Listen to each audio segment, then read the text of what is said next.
I'm Emily Luchetti, and I've been baking in San Francisco restaurants for over 25 years, and I've enjoyed every minute of it. When I was a kid, my mom and all my mom's friends made pineapple upside down cake with maraschino stuck into the middle circle of where the pineapple was. I didn't like pineapple when I was a kid, and I didn't like maraschino cherries, but I loved the idea of a cake that had all that brown sugar butter goo all over the top and fruit just all over it as well. The combinations are endless. They're endless. There's so many things that you can do with beautiful, beautiful summer fruit, and winter fruit as well if you use pears or apples. But today I'm making a pumpkin cranberry pecan upside down cake, so it's perfect for fall. Now the first thing we're going to do is make that brown sugar butter goo, and we have a pot, and I'm just going to put in my butter. Okay, so now that the butter is really, really hot, I'm going to add the brown sugar. I'm just going to whisk this in. And you want it to really whisk in well and be completely blended. So now that this is perfectly smooth and homogenized, I can go ahead and just pour it right in the pan. And what I like to do is put a piece of parchment paper in, and this ensures so you don't have any of that fruit or anything stick to the bottom of the pan and then ruin the beautiful appearance of it. And then you can just tilt it a little bit so it fills to all the corners. And here are my cranberries, pecans, and you can use fresh or frozen cranberries, it doesn't matter which. And you can use them straight from the freezer. And then we're just going to sprinkle that in the bottom of the pan. I like to make sure there's a lot of the fruit and the brown sugar goo. This is a really simple batter to make, and first we're going to take the flour, cinnamon, baking powder, and salt, and the sugar, and we're just going to sift this together.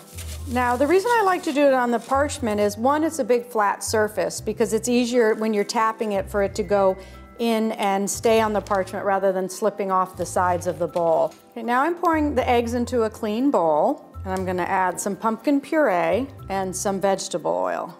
Now on the pumpkin puree, I always use just regular canned pumpkin, but you want to make sure that you get it without the spices added to it. You want to add your own spices. So you just want to gently whisk this together.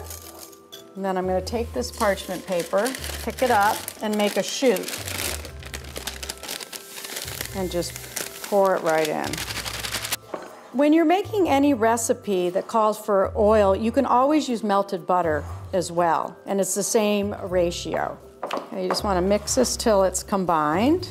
Now, when I put it in the pan, you have to be careful not to disturb it. So what I'm going to do when I put the batter in is I'm going to put it in kind of clumps all over the whole pan instead of just putting it all in one center area. It'll make it spreading it around easier. Smooth it with an offset spatula. Little offsets are perfect for getting into the corners of pans. And I'm just gently moving the batter over the cranberry and the pecan. I'm not pressing too hard and making the whole thing move.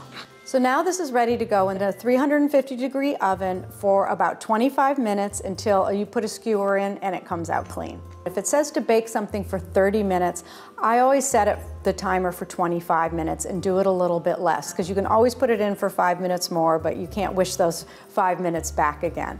So here's the pumpkin upside down cake out of the oven. Now, you need to let it sit out of the oven for about 10 minutes before you unmold it. So I'm gonna have the towel on, and then I'm gonna put the sheet pan here, right on top, make sure it's centered, and then I'm gonna flip the whole thing. And this is when you say a little prayer to the upside down God that everything comes out okay. And there you go, voila. Now, don't forget that piece of parchment paper that I left in there before, because you don't want it sticking. But it actually stayed inside the pan. So you can see how beautiful this is. I'm so excited. So I'm just taking 2 barbecue spatulas and just transferring it. So here you go. Beautiful, beautiful pumpkin cranberry upside down cake, where you can see the ratio of the fruit and the brown butter goo is like 50% of the whole height. So you want to let this cool till room temperature. You can serve it a little bit warm, but you don't want to serve it too hot. Now the beauty about this cake too is the cake is so moist that you can actually make it a day ahead and just store it at room temperature. It does not need to be refrigerated. So when you serve it, make sure you do a good amount of whipped cream. Life is way too short not to have a lot of whipped cream. So here it is, pumpkin cranberry pecan upside down cake with plenty of whipped cream.